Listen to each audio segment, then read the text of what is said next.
Salam alaikum, nga foli be malien be Bouba Fane tientigi. Bouba Fane me siga kan tientigi. Affaire de soldats ivoiriens. Avec tourner wore tade. Amina ndadu kuma la sansan. Ma ni be faire vidéo partager. Groupe WhatsApp ou kono, groupe Facebook ou kono. Ni be ka direct insu fene. I be partager digi o ba to mo chama information sur malien chama bo flila. Ni roina nga foli be mali dame a marche be. Nga foli obe Mamudigo naga jama be. Nga foli obe Sadi be Umar Marigo. Nga foli obe CDR be Razwash naga jama. Nga foli obe Urugia Dumbe afene. Nga foli Princesse de Nyoro. Tanti Soa Nunu. Sarafou Nunu. Kassim Kino Diallo Nunu. Nga foli beni be. Donc ma ni bella jelen fait. Ay vidéo partagé. Mohamed Balle Batotri Nteri ma ni ko. Grand selfie tungara ma nyini fene ko. Donc mina bo ka tien bedi maléon ma dossier inka. Bi amero mina bi Ivoran yuga Conseil national de sécurité rechi ka kuma ni ko kan. Mbo koro do. Oten nyumaye. Maliga mbo erek nten na dani. Donc ba nyina ou be faire vidéo partager. Konye ko dme follow. Kunu amega information di avant information claire lo ngasro 100 obsega taka Côte d'Ivoire présidence page kan Côte d'Ivoire état est communiqué ke wa communiqué dénitere ou ordre di Assimi Nunu ma ku wa militaire libéré sans délai mina do kuma ina militaire Nunu ka benye formalien bega fam galonte mina bega fam donc ñu de fo na ma koloshi transition na ga video manu ou bien mali se kunguma. Ou bien se Congo mare surtout en bas de Mounumbe Côte d'Ivoire parce qu'en bas Ivoirien chamanga vidéo ye a vidéo numbe ka muneke ka hen la se malien munu sile no Côte d'Ivoire andu masoma ama nini en bas de Ivoirien fait malien munumbe Côte d'Ivoire lu no teni de ala de connaît un kalfa ni dirigeant incompétent incapable populiste beziman ou be bezi ni ala rappel ta bezi nyo nyini donc la fia show terge ay vidéo partager groupe ou be kono mina nyefo Ivoirien wa sora na mission mina Nations Unies n'a pas fait un ministère, nous avons ministère effectif là. Ministère que nous avons contrat signé allemand compagnie d'Odi. N'a pas fait Sahel Aviation Service SAS. Donc on le fait contrat signé État ivoirien nyonche. Ni allemand a troupe monifiant mon mina wa base yoro ou ko sécurisé. Donc ou ka dana ta di militaire ivoirien nima. Wa be million barre sur la Côte d'Ivoire et Bahreïn. Bahreïn dame na Côte d'Ivoire fait depuis 2019. Ou ben ninke rotation beke. Rotation kera fo chien wolonvla problème maye Côte d'Ivoire ni Mali nyon chala. Mali o madilga problème kala. Donc rotation chegina o reini. Donc il prétexte sur rotation chegina là kaninke Malion. Na sur Côte d'Ivoire me fera coup d'état de ke Mali ba amargo kono wakati na ni sorasi nu be malla. Ou bien nous changer ou force spéciale car nous protéger ni kore kuno gagner chi malima wati na maliba embargo la fien tegelendo malla wati kunte mali attaquer donc ay bo galon kono amogo tani tension na anga miri ambade munumbe Abidjan anga miri ka fo ivron ka courant juru mi dorombana électricité nous ko maliga o asara 100 a warte etaka kesu kono o kona guerre déclarée mal faire o ka fo mali doron anga warim jurubo la courant ro la asimi a milliard sara 500 so ame courant ka wala mali bebta dibila donc anga miri nami pma nanga miri ambi pma akwa fara galon tege la malion ni anya ye ka fo nete demella Ivoirien ni ou ordre de mission mi me sera sous buru ya copie bla depuis le 8 juillet problème kara le 10 juillet donc ordre de mission be notre expression feneye mi adressera ministre de la défense là ni Mali communiqué ladje ambe ministre Maïga Nyininga au lieu renseignement ta Ivoirien autorité de mene bolo nuko kuta kalama abseka ke uba fo Alassane Tangaranga folibi uba fo ko l'électrique mega ministre ka ko cadre konna la Mali be fa ka ketinti donc ori kamba omina yi kunu Côte d'Ivoire masara me malla signa ko l'électrique linchi malima sino ni ko imbe ke depuis 2019. Compagnie wolonvla dona problème mayo la ou ben yon changer chien wolonvla. si un chegina aw bena gani problème faux problème créé femme ke koroli est ce que ni nganga ke populisme konota est ce que ni nganga ke banditisme konota est ce que ni nganga ke yogoro konota ala santangara chien be flere ou mana wuli ou be wuli ka fo ko mali ko de do ibe ka dugu do de mali ka non mo be ka chien ni deme ame ka mali ka intérêt de défend mi me mali arranger ame ko de défend mali ka intérêt donc aka kan anga mali ka intérêt de privilégié mali ka intérêt ame ko de défend asimi ni numbe ka ou yere défend parce que asimi ni numbe fait mo ka nyine degum be jamana donga ou yi saka muso faga minke ou ye bagoroni faga munke warte mo bolo 600 mo nyebe ka yele fu kana ni kodo de mim sika malon nyetuku kurwai donc au populisme ne temps Alassane Tangara ne malo ala ko de quoi ne malo ala ko de quoi ne malo ala ko de quoi sarafu ne malo ala ko de aye vidéo partager fambe maliga mo ten na quoi anya aussi de ka fo bengana malina si ben o ben aga na sigi daga ono ani nyogonche ama aussi ka fo ka be malini mo bla nyogona on ga chambe fi kuma tien be fle ne de ko ivoirien on bora ka déclaration ke ivoirien on bora ka déclaration ke Assimi ki ku ga soro sous bla sans délai ibo korodo anga soro sous bla sans délai o koro de conseil national de sécurité de ici o abe fo ma de ko déclaration de guerre anga soro sous arrêter le no injustement namu bla ba o nyela ni koro de donc akana mali don guerre la de akana mali don guerre la mina vocal doje mali on kala me mali senglen karlen do terrorisme kelela e sengle mai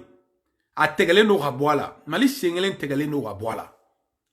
terrorisme bulu ambo kelela ama ganyo kelela lube ka dadigi kana amena tuni kambe se min fene kan kambo bla problème na donc ani alan krache ni Côte d'Ivoire ko mali be état cham na warte question na foité ni Côte d'Ivoire ko kabe mali atage bi atage maloya donc mali ay bon ngono quoi mali kadambe ay bon ko nunu kono ay bo Assimi ngam mana kan kono ay buga galon kono heureusement que malin chamante jimi nous fait donc ma ni munu me lina toujours amina vocal na meni malin lambda do be ga pma a pma ndo lamina je be ga lame anga janga lame boya bila Kassim Yata alhamdulillah ambe serana mine wolu be nana nembe siram mi nyede malien min be Côte d'Ivoire kono be siram mi nyede wolu bala ga sera tama ya fo ngom am malien min be tungana ke mali den min be mali kono o magote min be mali kokan wolu le mali den anti mali den o ba yira tene ko ne diaspora no min be kokani avec diaspora te malien wolu min be mali kono wolu le malien ay musoni akuma lamire ay parce que mali vidéo man nunu abala ka kele dole buli mali kono abebi nyina terroriste kele ko ouais ne le bala ka fo aw nyina ne to kono cheli bala ka fo aw nyina abara ka kele do kolokolo mali kono wallahi abina donc fo ko jana tunga don antuti vidéo bo ne ya fo ngo kele ni aka to politique ndamani nyongoche aka to nyemani damani nyongoche kolo kara dama be nyongo kin yoro don kolo kara dama be nyongo kin yoro don ya fam donc malien daw ka cha anga daka cha ne de ala tan demena de ala tan demeni ko te chien fo ko roko chien be yoro men anga fo na gila mali la journaliste be na gila mali la ko seke ba be man be ko seke ka don abesika aka communiquer bo bebe tugo ko ka barake mais bi abe chodi aye ko ndamine de wallahi abina tan laban yoro nani anga alla le deri quoi wallahi anga alla le deri toro su kele be anka communauté internationale kele be anka wallahi France kele be anka sede o kele be anka kana anga voisin amena o kele don ka o kele taka chungu malika tugu malion ay miri de ay miri mali nyemo ay boka communiquer ke mambe mi fam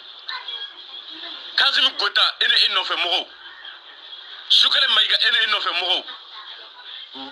comment dire Maliki Diaw ene inofe mogo Ismaili wege ene no fe mo colonel Lourni fo ka ta fara sukale mai ka kan aye ga responsable ta de na ma ga responsable ta na o tugula pebru mali mimba ko mimba aw balaka aw soutieni na agwa be no tugu ko katro ka mali dilan wala mali ti do mali be to dinge kono mali ti bo dinge kono ko ne le balaka fo anyana ne o na aw tugula video man nunu ko na aw tugula ma préparateur nunu ko ka fo ko abina mali dilan wala abina to senga mali ti dilan dongo do mali kele be juguya aka hini fantan la quoi aka hini yakime uda adama den koko dambala e mara me famala chogo dambala Blaise Compaoré abemi atara ona nyongona o do es pouvoir kono 100 100 muga o yake utara ne mama tana alabi tana de abidin wulu awulbe abidin wulula dembe awfe toro ya fit aw dem ka am mimbe politique mo toro ya fit dinkri ata awka fagalu balaka ke aw ya demte fagali balaka ke amma musote fagali balaka ke abba musote fagali balaka ke balma sifutala fagali balaka ke senekelo muni kelo wulli balaka fagasu antli me halibi abalaka keleni kolokolo ka keleni kolokolo ka dom mali kono ko kiyen kana fo a kiyen abefo wadi sara quoi anga kuma quoi effectivement Moussoni Yemi Foni Kielo Alassane il est très intelligent Alassane il est très intelligent il est mal intelligent même na Alassane tu yo mo dole atumbi fronke na anwi am mali diaspora numbi na atu wala atumbi fronke no we parce que abala ka jugan dala ka nyesi jamana kuturu peut-être mali on be kuma ena goko mo ere Alassane ko fe min be ka kuma Alassane yere te ta fe ko abi kuma le sinon mo be min be aw jabi atape o akacha mais ambe minyini kele ni be mali kono ani akana ala deri kele ka wuli ko do warni mali che abe jugu yakate ma jadi kele kan wallahi ayere be na langal gwe fo ayere ba fo ko muna ayeni kuma fo antu na tu ya don anti video bo ka jamana pe down neni jamana be sika suma chokmo anga o nyini anga bo kasimi kola anga bo sukoli maiga kola anga bo colonel nunu kola anga kembali koyi be sika basuma chokomina ouais alhamdulillah ma nyini be fe munu melina ay vidéo partager mgo ba fam male o mega ko fam ya bi ko djum be ya donga fo ko ni transition mafia et transition buzz ni degun nana o be fra male o na nyina ni mana kodi ni mo mbi yere kalama ebe terrorisme guerre la ebta problème men nyini kasiga jamana ma ebta guerre wara nyini kasiga jamana ma i bora tout à l'heure embargo kono ye ervu kolon free maléon ma embargo la 6 mois malima barage 6 mois ma barage kakla ka siga ko benyana fadin keneka o bora ko ke 100 ataw law fo kun fi munu mega to ko ataw law fo malangolo munu mega to ko ataw law fo kodo mali munu mega to ko décision kolon nga jamana yi ka jamana bebla denge kono ke bora ka pam fo ay tene fo miri jamana fantona aw miri fantona aw miri mo munu mega sa centre la al na so mo te centre la be so mo be aw miru la wallahi ala ka malien be tugu tien ko ni ko video kunguru ne ka fo malien be yana ko Côte d'Ivoire et présidence ou ba conseil national de sécurité ou sigi ka pmani ko ka wa wiye délai 100 délai de Assimi ma ko wa soro su libéré Assimi ay Sabali mo ti se ka na ko dugu kono chien wolomblani ni barakle me ka ke na soro mo ba contre la ka mine mali wartaw bulu pour que ka mali soro si do bla lu se ka doni soro ka blue poche kono ate ke tantan solution bo bela ate ke tantan un tel contrat na mo ba million par an aba soro chuo awrela parce que awrega communiquer de kono ko désormais ko mali soro sur ni sécurisation ke xora warbe sara mali donc awre ni bébé nyona est ce que alamo fene nation lu dalino awla mo de dalen tawla quoi avant active fene fait nta do de diplomatique chama wole ko buba regarde votre pays est ce que c'est do mina da awla tuguni ale aka fokobe chance krom dira awma population kama chance krom dira awma ka embargo wuli qu'est ce que outna ko ke mumbu kuma sulu tugun